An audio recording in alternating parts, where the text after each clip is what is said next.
Segelintir mak rempit melarikan diri selepas menyedari laluan di Plaza Tol Bukit Raja, Lebuh Raya Baru Lembah Kelang NKVE di sini ditutup polis pada malam Ahad semalam.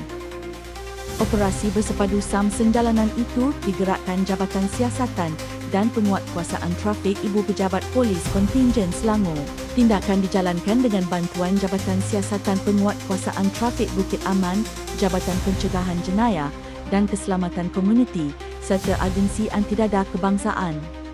Polis Selangor dalam kenyataan memaklumkan bahawa sebanyak 103 kenderaan dan 120 individu berusia lingkungan 14 hingga 32 tahun telah diperiksa.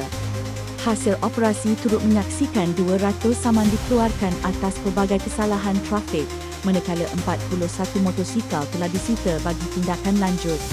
Difahamkan, lokasi itu menjadi litar bagi menguji kelajuan motosikal yang telah diubah suai. Kesemua tangkapan dan sitaan motosikal dibawa ke Ibu Pejabat Polis Daerah Shah Alam untuk tindakan selanjutnya.